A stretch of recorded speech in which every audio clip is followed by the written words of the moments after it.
Olá pessoal, mais uma aula do nosso curso de História do Brasil para o Enem. Hoje nós vamos abordar o tema Movimentos de Contestação ao Pacto Colonial. E é importante que você entenda a questão contextual desses fatos históricos. Então a primeira questão é: o que é o Pacto Colonial?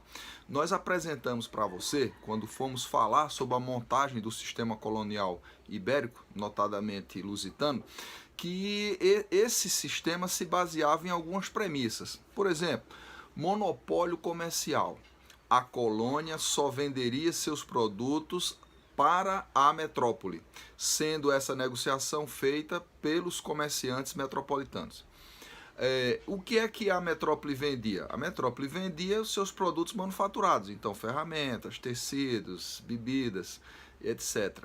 Enquanto que a colônia, matérias-primas. Então, por exemplo, açúcar, a questão, por exemplo, do pau-brasil, ouro, tudo que pudesse se extrair da colônia e atender os interesses comerciais da metrópole. Essa relação, ela acaba por ser conflituosa, porque o modelo que foi implantado aqui no Brasil é um modelo de colônia de exploração. E essa colônia de exploração se caracteriza pelo quê? Se caracteriza por extrair, por tirar proveito da colônia e não dar contrapartida. Então não havia interesse na metrópole de que essa colônia se desenvolvesse. Um exemplo típico disso é os dois que eu daria para você. Por exemplo, era proibido no Brasil a existência de universidade. Era proibido no Brasil, por exemplo, a Dona Maria I, a mãe de Dom João VI, proibiu a industrialização, então não podia ter indústria, né? Então o alvará que proibia isso aí. Então são vários fatores que vão contribuir para que essa relação comece a ser conflituosa. Notadamente, veja bem, quase todos esses movimentos têm a ver com o aumento de impostos, tá certo? Então a questão do fiscalismo. Também é importante que você leve em conta que esses movimentos passam a existir na medida em que a gente tem um contexto internacional favorável. Que contexto internacional favorável é esse que a gente pode falar? Por exemplo, as ideias iluministas, né? Então você tem o iluminismo, século XVIII, na França, notadamente, Inglaterra, começa na Inglaterra e vai para a França. A ideia de quê? De liberdade econômica, a ideia de liberdade de expressão, a ideia de divisão do governo em três partes, né? O poder legislativo, o poder executivo e o poder judiciário. Então, de forma que nós não podemos ter, de forma nenhuma, a concentração excessiva de poder que era preconizada pelo absolutismo. Então, o absolutismo, o rei tinha o poder de vida e de morte, o rei decidia todas as questões que envolviam o interesse nacional.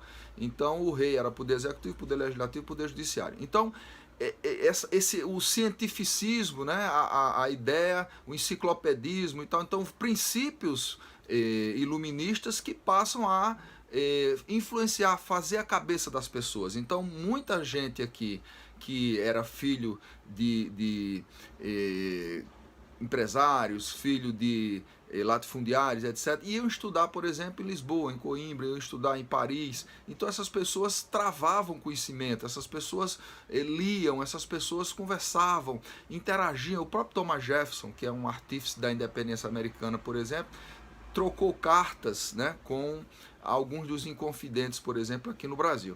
Então, aí veja bem, em 1776 você tem a independência dos Estados Unidos.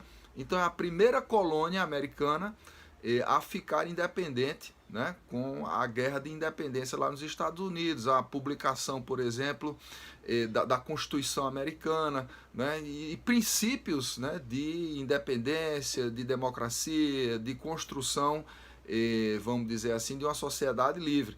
Então isso acaba a ecoar e a chegar por aqui. Então o primeiro desses movimentos que nós vamos citar é o movimento da Inconfidência Mineira, tá certo? Então a Inconfidência Mineira é causada por quê? Quais são as causas? Fiscalismo. Então você vai ter aí em 1789 um momento de decadência, tá certo, da economia mineira, né? Então a mineração que havia produzido toneladas, bilhões de dólares para Portugal, né? Esse recurso começa a escassear. E aí o governo português, achando que era um problema decorrente meramente da evasão, né, de recursos, o contrabando, começa a apertar. E aí a ideia da derrama, né, que nós já falamos no vídeo sobre economia mineradora. Então, na verdade, nós passamos a ter aí um aperto, e isso gera insatisfação. Então a proibição de fabricação, a questão da cobrança de dívidas atrasadas, então tudo isso gera um caldeirão aí para esses inconfidentes. Quem eram esses inconfidentes? Esses inconfidentes eram membros da elite mineira, tá certo? Então era filho de ex-governador, era jurista, era proprietário rural, eram pessoas de um nível acima, né, estavam no topo da pirâmide social mineira. Por outro lado, nós vamos ter apenas o Tiradentes, tá certo? Né, que era membro, vamos dizer assim, de uma classe média ali, era um alferes, que seria hoje um tenente. Né? Então essas pessoas estavam propondo o quê? Bem, um governo republicano, a questão, por exemplo, da criação de uma universidade, o estímulo, por exemplo, ao aumento da taxa de natalidade, a questão, por exemplo, era manter a escravidão. Então, por eles serem membros da elite e precisarem dos escravos, não estavam propondo a libertação dos escravos, tá certo? Então esse movimento acaba em quê? Esse movimento acaba sendo denunciado por Joaquim Silvério dos Reis, tá certo? Que denuncia o governador em troca do perdão das suas dívidas, e eles estavam programando fazer o movimento com o dia da derrama, que era a cobrança dos impostos atrasados, a cobrança do quinto. Então a informação chega ao governador, ele então suspende a derrama e prende os principais líderes. Esses líderes foram julgados, degredados, foram mandados para a África, tal, para algumas colônias portuguesas e tal. Apenas o Tiradentes acaba por ser condenado à morte. Então ele é enforcado, esquartejado, tem seu corpo salgado, condenado a perder seus bens, né? Ele por exemplo, partes do seu corpo são colocadas no Rio de Janeiro, são colocadas, por exemplo, em Vila Rica, tá? Então, para dar um exemplo mesmo para esse cara não prosperar com os seguidores, tá certo? Os outros acabam sendo, vamos dizer assim, degradados ou perdoados porque eram membros da elite e acabam deixando de lado.